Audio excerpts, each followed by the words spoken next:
Live. 3, 2. It's the Facebook Live countdown he does. 3, 2, 1. Live.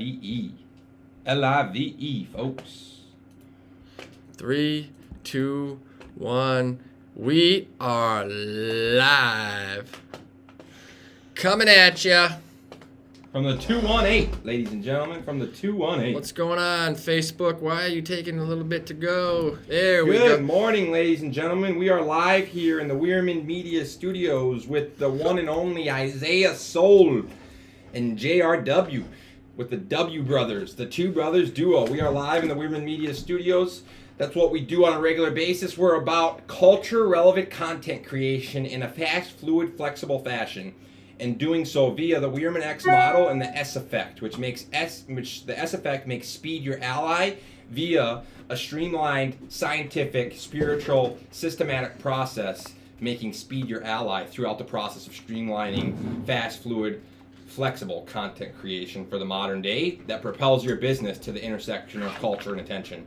And ultimately, if you're in business and you don't want attention and you don't want to be at the intersection of culture and attention, that means you're going to be living in obscurity, and obscurity is the enemy of business. So what we do here is all about culture-relevant content creation that propels your business or brand to the intersection of culture and attention, and that is a huge, huge advantage and ultimately a priceless area to be, especially if you're in business, because ultimately attention is the currency of business in 2020. So how are you doing this morning, Zaya?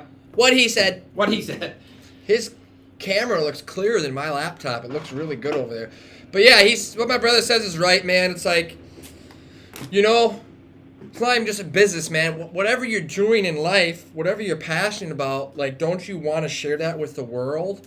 And that's what he's saying. Like, if you really love what you do and you want to share that passion with the world, this is how you do that at scale. And it's really cool. Once you can figure out what you love to do and you're willing to get out of that fear and stick your neck out there and get in front of people on social media and platforms, you will realize that this is what you're meant to do. Like, I believe we all have a gift and we're meant to share that passion with the world. And there's no better time to be able to do that at scale than social media. Just think about it. We share it with our friends and family on an intimate level, but you can do it with billions of people now that need to hear what you have to say. Like, everyone needs to hear. And like he's saying, at the attention and culture, well, attention and culture is online. And then we can change how people view and experience social media through being positive and having these conversations online and not just posting content that has no value. It's selfish about myself. You get what I'm saying? Like, there's a selfish way to post content and connect, and there's a selfless way. And if you're just providing value, sharing with the world that make what you love and your passion that makes you happy, that is selfless. But if you're just going online to post stuff about yourself because you're just trying to pimp Instagram to get money, to get a Lamborghini, not that you're a bad person, but you're not really trying to provide free value to someone to connect with them and teach them something and connect with humans, that's just like, come on. We're better than that, and we can use this as a way to connect and grow. It doesn't have to be negative. A lot of people say social media is so bad, and they're addicted to it, but that's really an audit of themselves. It's not, social media is not bad. You see, money's not bad. Social media is not bad. It's our relationship with it. In the manner which we use it. Correct. I myself have had ups and downs with money. I've had ups and downs with social media, and when I audited it, like my brother said, I realized it's my relationship with money.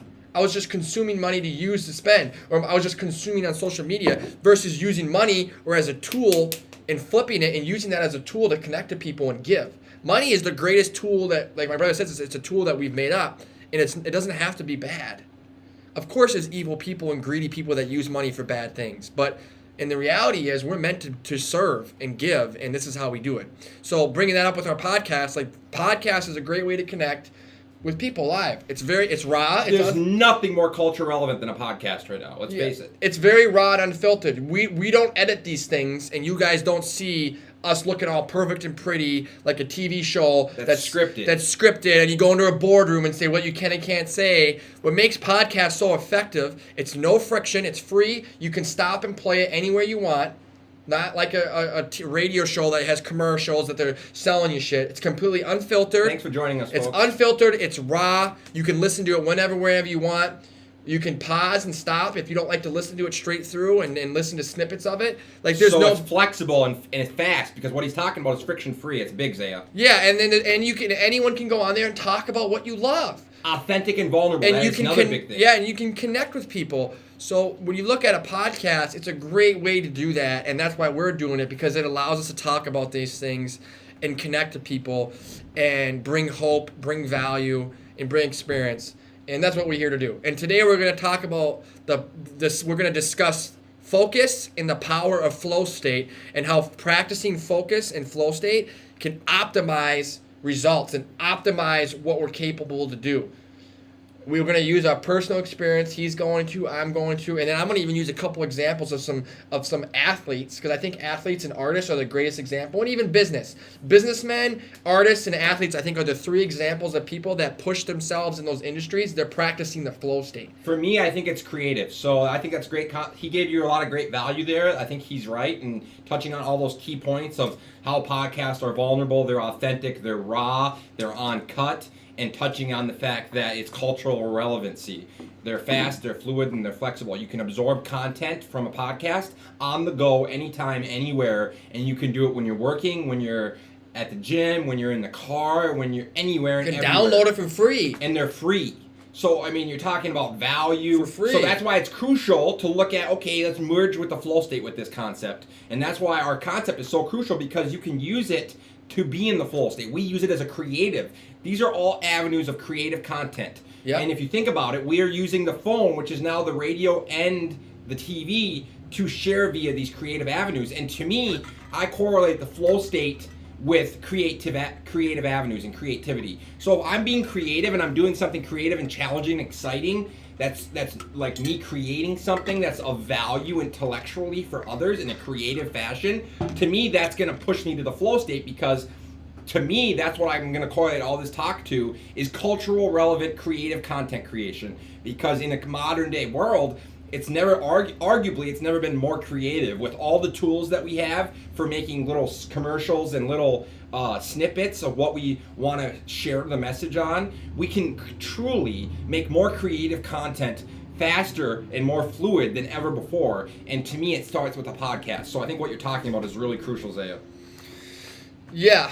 You know what I'm saying? Yeah, I agree. 100%. So let's get into the power of focus and flow state. I think for me, this starts with like, if I audit my thoughts throughout certain days, I realize, man, I wasted a lot of time, thoughts and conversations throughout my day, especially when you're working. Like, I don't care what you do when you're off the clock, but actually, even off the clock, it's really good to practice this, because they find that people that practice focus and flow state are actually happier. And this, catering this into work, we're talking about doing podcasting. People that have jobs or businesses that they run that themselves or their employees are allowed to go into a flow state, they're happier. People that do jobs that don't require any thinking or any focus or flow state, you're not happy. And I've inventoried all of my jobs, and I realized jobs that I've enjoyed more, they allow me to be creative and be in a flow state. Any job that lacks creativity in a flow state, it's not going to bring happiness to you. It's not. I'm telling you right now, like, trust me, there's certain things you can do that you're just like mindless things where it's not creative. It's not going to make you happy. Flow state focuses me to be hyper-focused and use my creative side of my brain and imagination to push myself and grow. And it's like, when you reach that state, like my brother says, hours can go by and it seems like minutes. And you're happy, you're on fire, you're energized. You almost get this high. It's a high, actually. It's a flow state is a true high. And I think exercise is one of the best examples that we could use that anyone can understand and relate to. When you're exercising and you're in the zone. ZONE, folks. They call it the runner's high. I feel it the highest when I'm lifting weights. There's nothing more when you have weight and you're pumping and burning your muscles. It's pretty hard to beat. You have to be hyper-focused to push yourself to that extra rep. Sculpting's up there, too. Like, exercise is a great thing I think anyone can relate to. 100%. And then art. He's talking about sculpting, making music, or making film. I don't have any sculpting experience, so he can touch on that. But from my experience, the reason why I love making music and filmmaking, if like acting specifically for performing, acting and rapping, I have to be 100% focused. If I'm not focused, it doesn't work. So that's my experience. But I'm gonna let him share about sculpting, because that's a great example that I think he can get into. I think what you're talking about is essential, Zaya. I think what you're talking about is a zone that people get into that requires a correlation between action and the flow state. So I think there's some correlations here that we need to touch on. One being healthy, creative action.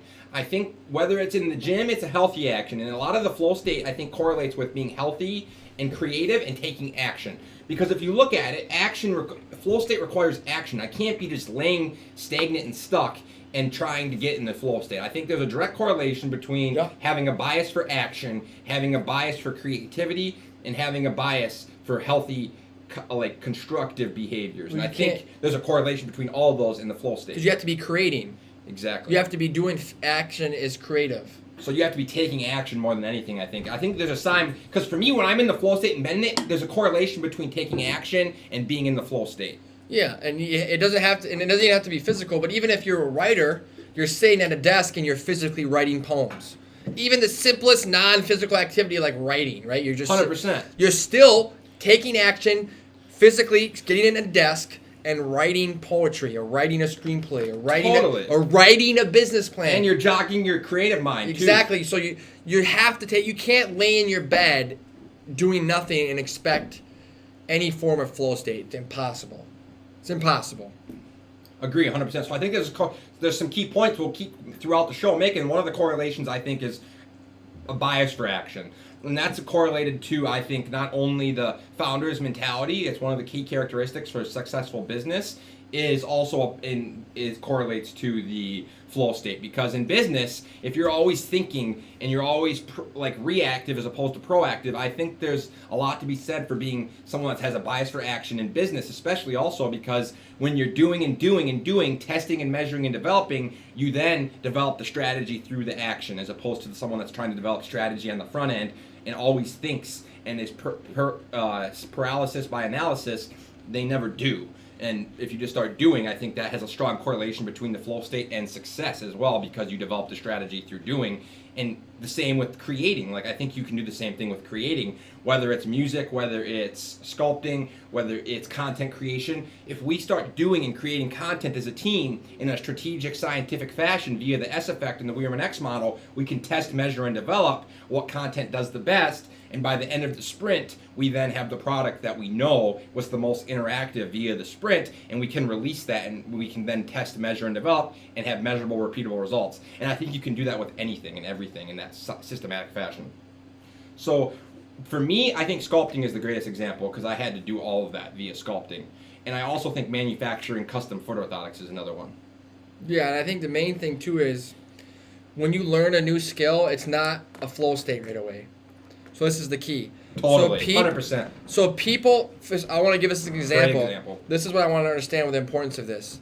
The flow state comes naturally because you've developed your physical hands and thoughts and brain where it becomes natural. So for example, I'm gonna scoot this. I love athletes because the reason why I love it, the book called The Rise of the Superman, I think it's the greatest example because these are athletes where they will die.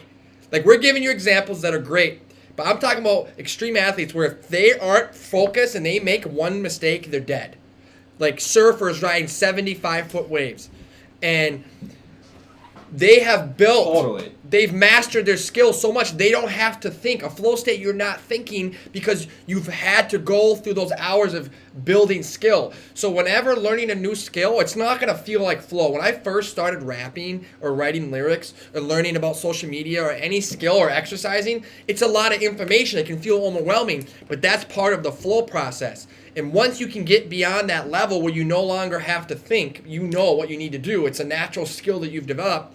That's where the flow comes in, and that's when the fun comes in. So any skill you're learning, it might not seem like, man, I don't feel like I'm in a flow state, because you have to learn to do that. It takes a skill. But now your body, your hands, your brain, it's a skill you've developed where you don't have to think. Like my brother didn't have to think. He used to sculpt. John. He used to work at a foot orthotics where he no longer had to think about what he needed to do these foot orthotics. He just did it. And you're talking about incredibly, and then you really have a lot of confidence come from that, because once you're young and you've never done something, all of a sudden you have the guy that owns the Marathon Orthotics, shout out to Rick Anderson, and they say, I was like 19, 20, 21, and they say, you can pick up anything and I can show you it, and you can do it. And you're talking incredibly skillful work, ladies and gentlemen. You're talking about up to a half-degree taper on a medial or lateral foot orthotic, where you have to 100% grind it and customize it for the person's foot. I mean, you're talking about some of the most handcrafted custom footwork you can do for a medical device is on a foot orthotic. and it was really challenging. Yeah, and a flow state is another example of learning how to master your craft and your skill. No one starts out mastering any skill or craft. It takes requires sacrifice. humility. Yep. But that's where the process becomes where you become a flow state. It's no longer thinking. You're not thinking. You're just naturally reacting to the moment. You're natural. Like surfers don't have to think, bro. They're just like, they know what they need to do. They know how to read the wave. They're in tip-top shape. They know how to use their creative brain to imagine how they want to ride the wave. So again, that's some key points he's touching on is conditioning and fitness, ladies and You have to gentlemen. condition yourself to where you know how and become fit enough where it's not thinking. It's just natural. It's natural. It's instinct. And that's where flow comes in. And the whole process to get there goes back to focus. So when it comes to growing skills and crafts, like 100%. you have to focus on only growing skills and focus on growing and crafting your skills. And when you're doing that, have complete focus when you're doing that. That's the key. For me, anytime I've had any decent result, it's because I've been focusing on growing that skill. Exercise, I'm focused on growing that muscle. I'm hyper-focused when I'm lifting chest. I'm thinking about my chest growing while I'm pumping iron, while I'm pushing myself. So it's an example of all those things. And once you get to a lot of level of that, flow state just means you've mastered that. You've gotten to a state where you no longer think. You just flow because you've grown your skills, you've focused long enough, and you know how to tap into that focus zone. If you pragmatically practice focus, that's how you get in there, like my brother says. If you never practice focus and never practice flow state, you'll always be all over the place. I have ADD. I know myself enough to know that if I'm not pragmatically practicing focus every day, I will just naturally wander off to wherever. Doesn't matter. I have ADD. It's hard to be systematic and structured and achieve a goal or a direction or a purpose without focus because you're just, like he just said, you're going to lose direction all the time. So that's why it's cool that we brought this up and start talking about it because it's essential to anyone out there that's trying to achieve something or obtain something or go somewhere or do something because focus is going to be an essential characteristic of that. And then also all these other characteristics, it's such a big topic because look at all these things that he's touching on and we're touching on. It correlates back to fitness and conditioning. It correlates back to humility to be bad at something or not great at it first and then get better at it via conditioning and fitness. It's correlating back to taking action and focusing on creative concepts that feed your healthy, constructive background or ideas or dreams or talents. And then it's also leaning into self-confidence that you obtain through all these things. And when you're doing all these things, you gain some confidence and you gain some self-awareness as to what you might be a little bit naturally better at or not naturally as good at, and then you're going to lean into the things that you're naturally good at or better at, and then you can start flourishing and thriving because you're focused and you're doing all these things. For me, I think some of the most success I've ever had in my life is moments of flow state, and it's hard to explain until you've had it, but for like sculpting statues and making photo orthotics, I was literally at such a space where I knew what I was doing and I was so confident in what I was doing that I every day could just wake up and just turn it on and then turn it off. And there was times where I actually didn't want to leave it. Like time would just fly by at work and I wouldn't feel like I was on the clock and I felt passionate about what I was doing. And I really didn't feel like I was just collecting a check. I really believed in, once you're in the flow state, it's just something that you don't want to leave. No, and I think a lot of people actually have been there and they don't realize it. I think the easiest way anyone can be in a flow state without even mastering anything, like I said before, it's the best example, is just exercise. Oh, that's a great one too. And anything artistically. Painting. You could suck at painting and you're not even fit. But if you just run, you're gonna and you focus on that moment running, you can run and your mind can be elsewhere. Let me be clear. But anyone that knows, they don't realize it. They don't understand that they're going into a flow state. They're only tapping a very small. They're not tapping to you're talking about a deep flow state. Where he's describing deep, but the average individual will tap into and that's what the book talks about. There's levels to flow state, by the way. Really? Extreme levels. Yeah, there's different levels. Like someone who's just running for 10 minutes. They don't realize that they're present, but they're tapping into that flow state. There's levels, meaning the length you're able to do it is the levels. You get what I'm saying? If you could do it for 6 hours straight, you're in a deeper level of flow state when most people are unable to go 6 hours straight in a flow state. That's through conditioning and fitness where you can get there. That's extreme athletes, extreme artists. That's what he's talking about. But everyone goes through that every day. If you ever exercise or you've even painted or journaled, in that brief moment of that 10 minutes you exercise or 20 minutes, you're practicing getting into a flow state. Once you're aware of it, it's about pragmatically, these individuals are pragmatically tapping into that. on purpose, and they're challenging their brain and their body, conditioning fitness, on how deeper and longer they can do that. Deeper and longer. That's why you get these extreme examples of like extreme crazy things, athletes and artists, or even businessmen like Elon Musk. How can he work 80 to 100 hours a week creating inventions and always pushing businesses? He is tapping into a deep flow state. He has conditioned himself in fitness, Elon Musk, to work almost 100 hours a week. That's why he's one of the most successful people in the world. He's trying to create a multi-planet species. He is trying to condition and fitness people to think bigger, to be more creative, to push us beyond the boundaries. And that is practicing focus and flow state, because he's trying to push us beyond what we're capable of. And that's what getting into deeper flow state is. Like, we don't think we can do that. We don't think we can condition and fitness ourselves to push ourselves. But in order to do that, you are practicing extreme focus and extreme flow state to do that. So here's the thing about what makes it so hard nowadays, folks, is all the interruptions and distractions and variables in our world. So ultimately, it requires a very skilled person to not let interruptions and brief distractions disrupt your flow state. Yep. I have this thesis I came up with after I had very long periods of flow state, sculpting statues and making foot orthotics, where I literally was in for literally weeks and months at a time in a flow state. Me and the sculptor would spend 12 to 20 hours a day. Sometimes there was actually a couple of days we did 24-hour shifts because we had to make a deadline. We worked 24 hours straight. Shout out Kim Duffett. Kim Duffett. So ultimately, what we're talking about is periods where you're working 16 to 20 hours a day, and you're basically creating all day, every day, and it's very articulate, it's very detail-oriented, and you have to be very, very sharp, very, very fast, very, very efficient, because you're working with all these different materials. So once I realized this, I was like, okay, after it, I kind of got out of it, and I was like, okay, I realized that the longer, if I'm in a flow state for a longer period of time, then my thesis was brief interruptions and distractions don't distract you as much. They impact it less. Yep. They have a less likely chance Yep. of disrupting your flow state. So it makes sense. Like what he's saying is, I didn't know that there was different levels to the flow state, but that makes sense. The deeper you go, the less a slight distraction or a slight interruption impacts that. And that made sense to me after hearing that. But yeah, I mean, ultimately, and you can go longer. I think his example of sculpting is the greatest, because if you look at any genius that we describe artists, they will describe exactly what he said. Plus, a lot of art is created on deadlines. Like, they have projects that you have a month, like albums are made, movies are made, sculptures are paintings. You hear it so many times about painters and musicians like Prince. Prince would just go on these benders of like 3 days straight of making music in the studio. And Prince would have made some. That's shit. deep. They're practicing deep flow state, and like time is irrelevant. Everything out in the world is completely gone because you are so deep in this state of focus and presence, and it's a high. It might come off as manic even when you get to that experience. Dr. Dre has said he's gone 74 hours straight in the studio with no sleep. Dr. Dre said his record is like 3 days straight of no sleep in the studio, and he didn't even realize 3 days went by. I've done 48 hours straight before. Those are examples, and that's part of, again, these artists and people are conditioning themselves and fitness themselves to do that. That's how you push yourself.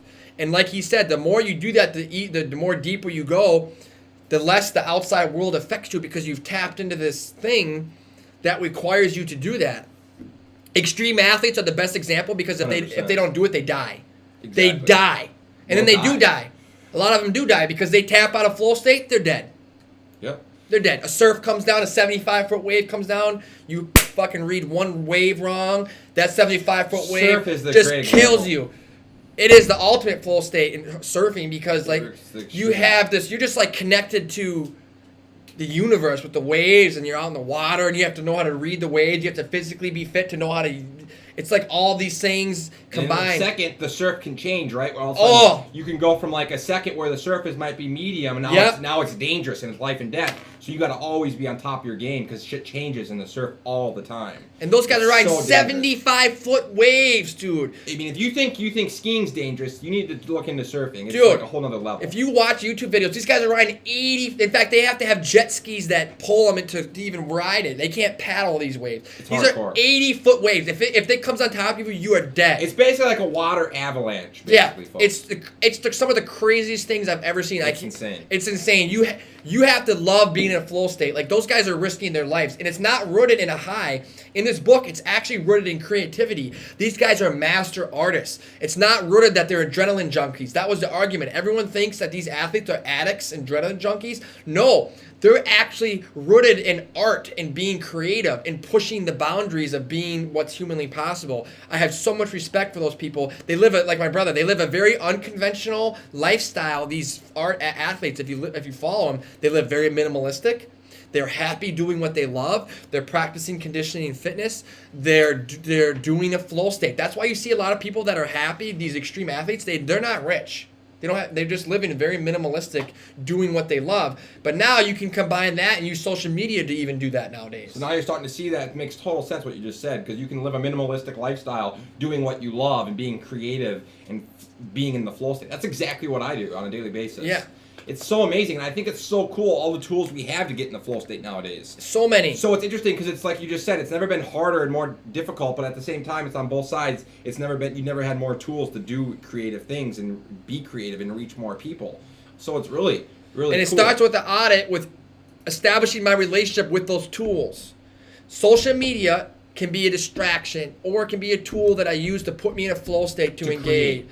That's the key. Anything can be a distraction. Anything can be put you into flow state. These guys are pragmatically, my brother was pragmatically with the sculptor going into a flow state because it was required to get the job done. Exactly. It was put on. So sometimes that's why I think me and my friend Nick Hansen do this actually. I think it's smart to create false deadlines because it forces you to reverse engineer that.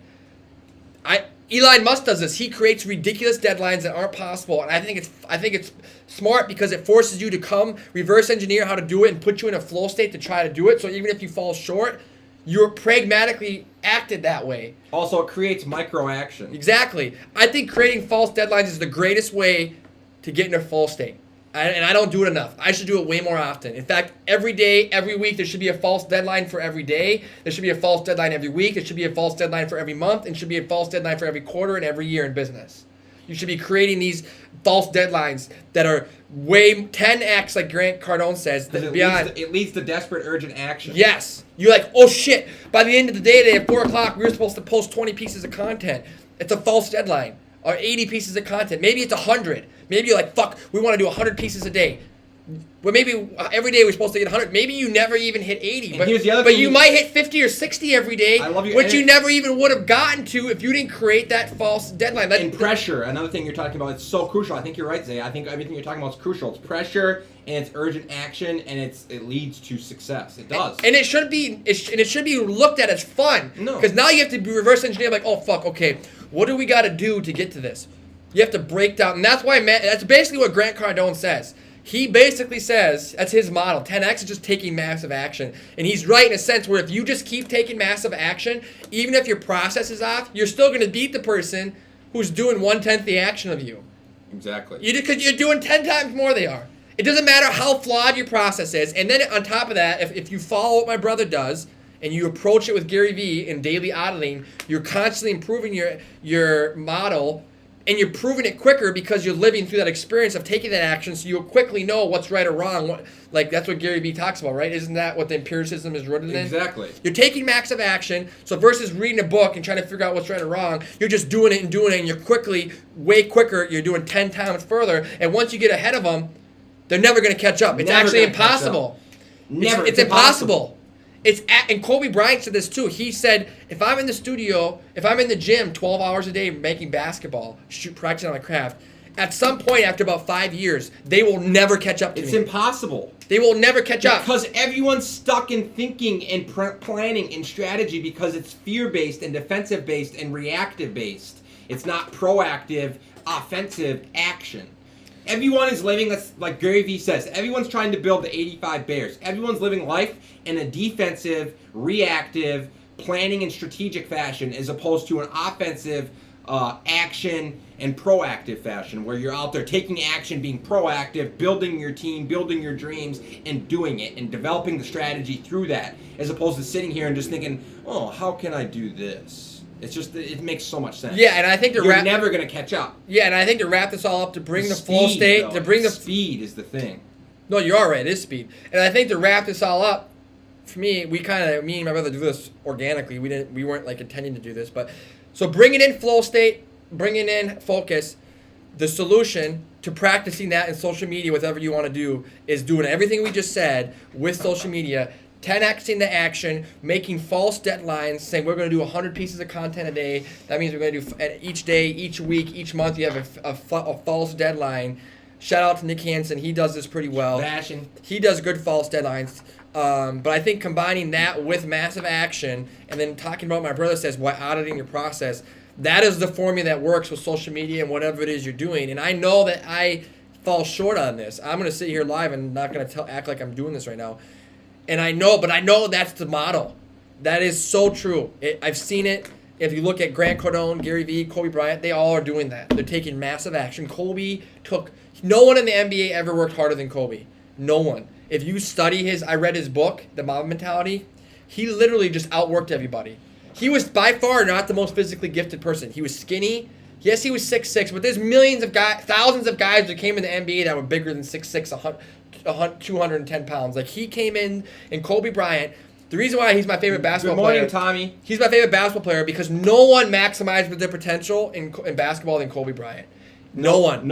All work ethic. His work ethic was insane. He would sleep 2-hour sessions a day. That's why Kobe Bryant and Tiger Woods are my greatest examples. There's nothing more. Tiger Woods too. Nothing shows hard work pays off more than Tiger Woods and Kobe. The thing about Tiger, he just happened to be the most talented at the same time. Exactly. So hard work and talent has the largest upside.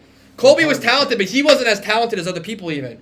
And as great as he was, if he had LeBron's talent, Kobe, he would have 7 rings. If Shaq had Kobe's mentality, they would have won 8. He said they would have won 10 rings if they never broke up. And Shaq just didn't like to work. Shaq was lazy, dude. He ate cheeseburgers. He's admitted it. Yeah. He's admitted it. If Shaq had Kobe's mentality and they stayed together, they would have won 10 rings. But Tiger Woods, my brother, is the best example of someone. My favorite athlete example of hard work. He has the best talent and the hardest work ethic, and that's why there will be nobody ever in golf ever.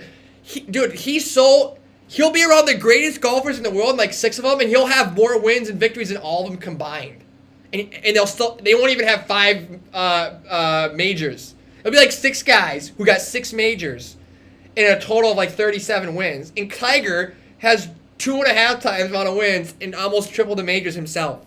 And he's still playing. He's one of the. He'll probably get another win or 2. Yeah, he's the greatest example of anyone in any sport that I feel like that's maximized their potential. And he's not even done. He will win more majors. He will win another major or 2. He's too good still. Yeah. He's still good. He'll win at least one more Masters. Yeah, he's probably my favorite athlete ever. He's my favorite athlete. Hands down. And he went through trial and tribulation and failure and came back when everyone wrote him off. Wrote him off. There's no greater example than hard work and talent and discipline than Tiger Woods. Nope. There's nothing. There's no example. You can't top it. So that's why I love it, because it shows that ultimately hard work pays off. And the other thing is, if it shows you have to have the talent. Because if you're putting in all the work and the hard work and the talent doesn't show, well, maybe you just don't got it. It just shows. But you could still be successful. You're just never going to be Tiger Woods. Exactly. There's a lot of golfers that didn't have the talent, but they're on the PGA Tour. Exactly. They're never going to be Tiger Woods. But the goal is to not be Tiger Woods, is to maximize your potential. Exactly. And not compare yourself to Tiger Woods. Exactly. If you love what you do, you need to do a process improvement to figure out how to maximize your potential in whatever it is that you're doing. But that's the problem with a lot of Americans, is they're all looking to try and be the next fucking Jeff Bezos. They're not just focusing on trying to be the best you. Exactly. Everyone's trying That's the wrong mentality. Everyone's trying to be the next Jeff Bezos or the next Gary Vee. Like, just do you and lean into you. I'll probably never be as rich as Jeff Bezos. Let's be real. Me either. But it doesn't matter. What we're trying to share here is to be the best you and do which this is how happiness is found. Happiness is found doing what you love and always trying to get better in what you're doing, because we're naturally meant to grow. We're naturally meant to create and progress. And Tiger Woods is just a great example. So if you're blessed to have more talent than someone, great. But if you don't do anything with it, it's meaningless. That's why I don't get too involved with talent, because I think it's important, like my brother says, to be aware of it and audit that. But don't let that discourage you because you're not talented. You can grow a skill and get better at something if you just fucking work hard and process improve and take massive action. 100% agree, but at the same time, it is crucial to realize what we are naturally good at Of course. Because those are the things we're naturally most likely to excel at. If you're naturally good at sports, like me and my brother growing up, we were naturally decent athletes. We were naturally decent at certain things. Like, if you lean into what your naturally born gifts are, you're likely to have a more success. If you enjoy that, though. Yeah, exactly. You can have a gift and not enjoy it. Yeah, I'm not saying just to do something. 100%. You could, like, we had a friend that was an amazing hockey player. Yeah. And apparently he was a gift. He had a gift. Forced.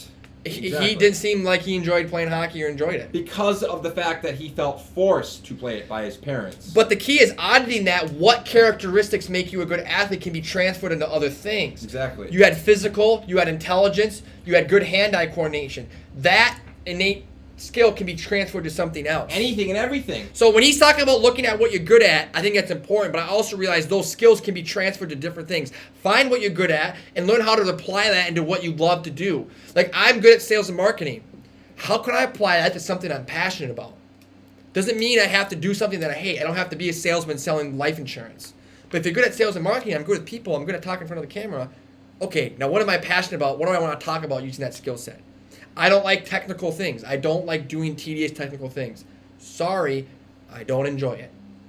Editing software editing stuff is not going to be for me. I do like doing that in spits of short form on social media content like we do, but just recognizing that I'm not going to be the technical dude doing technical shit all the time. I'm going to outsource that. I think what he's talking about is crucial because ultimately he's right. Skills are transferable. They are. And talent, to me, that is the ultimate measure of talent, right? Is the ability to take my innate abilities and my innate skills and use them as a transferable set of skills to do anything well and thrive at whatever I do. So that really is talent, is recognizing your skills and learning how to apply that to what anything and everything. That's what talent truly is. To me, that's how I see it. And talent can be grown. So it's hard because, yeah, the way we talk about talent, it's like it's there, you have it, but... To me, Gary, that's what Gary Vee says. Either you have it or you don't. He says it. You either have what or you don't. Talent. When it comes to physical gifts, true. Naturally when born it comes to innate intelligence, gifts. true. But I believe someone always has some form of talent. Yeah, totally. But you can't have all talents. No, I agree with But you. I still think talent's overrated because, again, you can learn to develop shit. I think talent's the most valuable skill.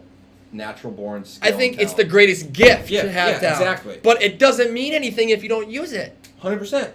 But what I'm saying is I agree with what you're saying. Everyone has a talent to a certain extent. Like, everyone has a gift.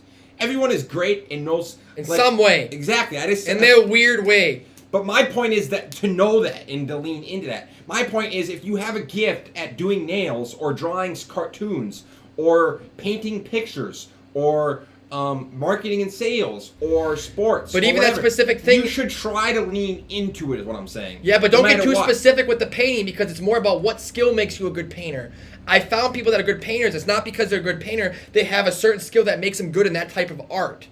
So that's the key, what he's talking about. Like, auditing the skill, not down to a specific thing. Like, for example, someone thinks rapping is a skill or acting or journaling. Like, there's a specific skill that can be transferred. So if you can paint well, that means you probably have good visual art skills or you have good hand-eye coordination of some sort, which that skill can be carried over into other things. Which essentially what we're talking about, ladies and gentlemen, is self-awareness, which is crucial to the flow state, because in order to be in the flow state, it helps to enjoy what I'm doing and be good at what I'm doing. Because if I'm not going to be good at, if I hate what I'm doing and I'm miserable doing it, my chances of entering the flow state on that is less likely. Yeah. So self-awareness is a big part of this whole game of being in the flow state, because in order for me to be focused and committed and disciplined and take the action necessary to be in the flow state, I'm going to most likely have to be doing something I enjoy and I'm good at. Yeah, so I think to sum this up for me, yeah, to get into a flow state and do what my brother says, talent, to find your talent, but apply it to what you like. Exactly. You can learn that you have a skill doing something you hate, actually. Like, I've actually done sales jobs that I didn't like, but I learned I was good at sales, even though I didn't sell anything. You want to know why? Through my audit, I learned I wasn't selling anything because I didn't believe in what I was selling. Doesn't mean I'm a bad salesman. It means if you're into sales and marketing, you think you're good at it, you have to believe in what you're representing, otherwise you won't work. Some people don't need that. I'm just saying for me. So recognizing, no, you're 100% right. So recognizing your skill, find that skill and apply it to an industry that you love, that's something you're passionate about. skills can transfer. If you can write code, that can be transferred to something. If you're good at writing or editing or whatever it is that you enjoy, that can be transferred. Even if you enjoy basketball, but you're not the most physically gifted, maybe you love the skills. You know how to read offense and defense. Great, you can be a coach because you understand that you love reading, or watching, a scout or whatever. You love watching film and studying the game, but you're not as physically gifted, so you don't have the talent. Exactly. You don't have the talent. You don't have it to be LeBron James. Oh, well, most of us don't. But if you audited what you like about basketball and what you're good at, then you can transfer that in a different way in that industry. So that's really what it comes down to, is auditing your skills and then crafting that through the flow state and focus into something that you love, and then applying that model of 10x and false deadlines into social media to share that with the world. That's kind of how I would sum all this up. That's a great point, man. Great points and great way of summing it up, and I think we can wrap the episode up shortly. But I think ultimately what he's talking about, the most essential key to what he just talked about, is the growth steps, being aware of ourselves, and auditing ourselves to gain awareness and perspective to who we are, what we're about, and what we are good at, and what we're not, and what we enjoy and what we don't. That's why we use the growth steps here at Weirman Media, not only for individuals, but for business. It's in order to gain awareness and perspective of ourselves and others and what we're good at and what we thrive at and what we enjoy, so that we as a team can come together with our most valuable skills and assets on the forefront and come together as a team and thrive and succeed. And in order for us to have unity and cohesiveness as a unit, we have to have self-awareness on an individual level and have that perspective to what we enjoy and what we love doing and what we're good at. Because ultimately, if we want to have success as a unit, we have to have that individual awareness and perspective, and that requires the growth steps that we go by, which is number 1, awareness and auditing of ourselves and our actions and income, and 2, humility and open-mindedness, and then 3, taking action and sharing intellectual value with others at scale. So that's exactly what we talk about here at Weirman Media. That's exactly what we try and do on a daily and regular basis, and I'm trying to always lean into what I enjoy, what brings me flow state, what brings me happiness, and what I'm good at, and that just so happens to be content creation in the modern day via all these avenues, online, via the phone, via podcasting. All of the 7 avenues that we focus on are all culture-relevant content creation avenues that help feed creativity and expression and sharing fictional stories. Yeah, I think it's well put. And to sum it up even simpler, what he said is just like, it's about happiness. In order to have happiness doing what you love, you need to have a sustainable plan where it can keep going. Like, we could figure all this out and be happy knowing what we do, but like he's saying, if you don't pragmatically break this down in a business sense and learn how to have teams and make your business sustainable, your happiness ends because you can't do what you love because your business fails. So this is rooted in happiness, in dreaming, and following your passion, but at the same time rooted in practicality of understanding how to make happiness and passion and dreaming, using a plan and awareness in a team to do that. You got to have both. You can have all the practicality and all the team you want, but if it's doing shit you don't love, you're still going to be miserable. You can have all the dreams and passions and visions in the world, but if you don't approach it with the practicality that my brother talks about every day and this model, it's not going to work. It's not going to be sustainable. No matter what you love, it's not going to work. And you're still going to be sitting broke at home with no money or doing a job you hate. So it's a combination of understanding practicality and how to bring that into what you love. And once you start doing it, it's just fun.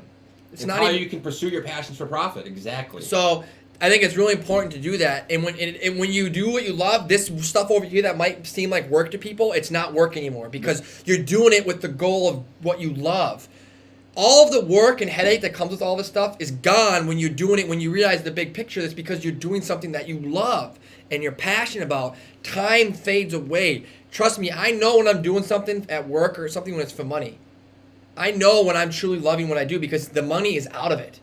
It doesn't matter. The money is just a game of trying to maximize potential and efficiency in a business. Because we make more money, it doesn't make me happier. It's just like, making more money is just like, yep, we're running it correctly. We're maximizing our potential. It's not because we got $1 million now we're happy and we're mad because we only had 100,000. It's about the game of maximizing sustainability in a business. And when you maximize that, you're maximizing impact. And when you're maximizing profits, if you're selfless with the mindset that we're talking about, you're going to give back with community development. You're not going to take that money and give it and go on a fucking boating spree and spend it, that money that you make can go back into the community. So all this is a blessing, actually, because then you have that responsibility to give back what you've been given to. So that's kind of how I would do it. So happiness and practicality. I think that's a great point, Zay, and I think we can wrap it up with that and understanding that when you're doing something you love and you're pursuing your passions for profit, it's a lot likelier that you're going to Stick with it and pursue it and enter the zone of flow state, because you're going to be giving up and sacrificing and taking the actions necessary via sacrifice and self-discipline and self-awareness to keep pursuing that passion for profit, because ultimately happiness and doing something you love and enjoy is priceless. And in order to do that, you have to do all those things that we just talked about. And I want to get one more thing. I want to throw sacrifice out of there, actually, because guess what? You're not sacrificing anything. Yeah, when you're just giving up things that aren't meant to be for you. When Yes. you fulfill your destiny and your purpose, get the mindset that you're sacrificing and giving up anything. You're actually letting go of everything that's just a distraction to your purpose. That's a great point, and it's a very, That mindset. But at the same time, it's a really interesting point, because Sacrificing time, correct. Because if I am sacrificing, there is lots of sacrifice I have to give. You're but right. At the same time, if it's for, I agree with you, because it's for something I love and I enjoy. It's your purpose. So it's my purpose and it's my mission, and it gives me all my happiness. It doesn't seem like sacrifice. You don't miss any of that stuff, do you? He's right. But at the same time, I totally think it's still, people need to see it as sacrifice, Yep. because most of the people from their lens, they're out there, they're not doing They're it. not willing to do that. So they need to realize it does require them to start sacrificing in some extent. But once Eat a little dirt. But he is right. Once you're here and you're in the space and you see it, you start to realize it's not really sacrifice. If you're happy and you're doing what you love and you're content, there's no sacrifice. You're doing, like, if you're giving up something to do what you love and your happiness, there isn't sacrifice. No, like we gave up drugs and alcohol. There's We no don't miss- sacrifice We're not there. missing anything anymore. No, not at all. No. And if I'm giving up a car to have a car and car payment because I need to make that happen to pursue my dreams, that's not sacrifice to me. I just ride the bus. And to me, it doesn't change my life at all. Nope. It's not a sacrifice. But I do agree that you have to. I like the word sacrifice too, in a sense where it requires you to change your behavior Exactly. and live differently That's to why make I the think- results. You can't expect to be. To me, it's the to great have example. no uncomfortable growth and get the result. To me, that is the great example of why most Americans aren't having success, is they're afraid to change and sacrifice and give things up for the greater good of their mission. But I think if we can train people to think in the philosophy, like I said, it'll be easier to let all that go. Because Exactly. it's fear. You think you're letting go of these You're things. not, though. You're going to be gaining more. Yeah, it's like if you can just change your philosophy great point, Zaya. to that's the thing. Once you can get that mindset all, like I've done this, dude. When It's I a stopped great drinking, point. It's huge. you won't miss any of it. It's huge. You won't miss the boat. You won't miss the big house. You won't miss the You're right. people. You won't miss the money. You won't. Once you're doing what you love and you're happy and content, he's right 100%. $200 dinners won't mean as much as getting a nice Subway sandwich. Like it doesn't matter, dude. It literally, once you fulfill your purpose and you're doing it, all that stuff doesn't matter, dude. It literally, you're brainwashed, and once you let go of that stuff, you're like, I'm fucking happier. So than here's ever. the thing I want to touch on, and then we'll wrap it up. That's the philosophy trying to get you to change. That's what we're trying to get you to change. This is what my key is. Nothing has made me happier than and more. So this is what I want to say. Nothing has made me happier and more content than time control. Because listen, when I have control of my time by doing what he's talking about, and I get to do what I love, and I'm not controlled by bills, financial debts, obligations, and liabilities, I then realize I'm so happy because guess what? I'm in control. I'm in control of my time, and when I'm in control of my time, I have empowerment and responsibility and accountability, because now I can't blame anyone else. When I have control of every minute of my day and what I do and how I do it, now if I fail, it's on me. I can't blame other people. Everyone's blaming other people and other factors and variables. Ultimately, right now, I have control of my time, and if I succeed or fail, it's on me. And it gives me empowerment, accountability, and responsibility. So if everyone in the world all of a sudden could hit pause and have accountability, responsibility, and empowerment because they have control of their time, all of a sudden you can't start blaming other people for your unhappiness or failures or lack of success. So I agree with you, and I think it's not sacrifice, but ultimately at the end of the day, people in America need to start looking at how they can start giving things up to start pursuing their happiness and goals and passions. And that's how you make change. So me and my brother can keep going, so I'm not going to But say we're going to much. wrap it up. Yeah, We have we'll 48 go. minutes. We can go all day. If All we had day, to do a every day. 10-hour podcast, my brother and I could go. Go Bulldogs. Go We Cock. could go. Go Bulldogs. Hey, go Bulldogs. So We don't have any Bulldogs this year, though, unfortunately. There's no sports, right? I don't think so. No sport. But yeah, I mean, we wrapped it up, guys. Flow state, focus, fulfill your passions. Action. Action. It takes action. Usually involves physical action and using the creative imagination, and then using social media at scale to get that out there. And share your Super message. fun. It's super fun. This is you can get paid to do this stuff. It's pretty crazy. Thank you for listening. We appreciate your attention. Thank you guys for listening. Two Brothers TV here. I'm out. Ultimately, at the end of the day, it's not right, it's not wrong, it's our perspective. Two Brothers TV and Weirman Media appreciates your attention. Once again, your attention is our oxygen. I think I need to move my light like yours have because your lighting is super. See how far mine away is? That's why your lighting on your face is so good, dude. It's because your light's perfect. Your lighting is amazing.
It's a great topic, man. Flow state and focus. Bob said he gets back in 5 to 6 days. He'll sign an agreement to spend $2,000 a month. Perfect. It's not what we wanted. We wanted 3 to 5, but I'd take it and run with it, bro. Yeah. The free rent plus that is going to allow some flexibility with you to be.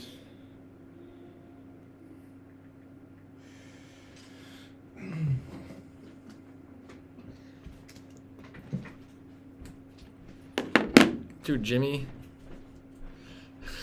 Dude, we got to get Jimmy on the show, dude. Let's do it. He's the man.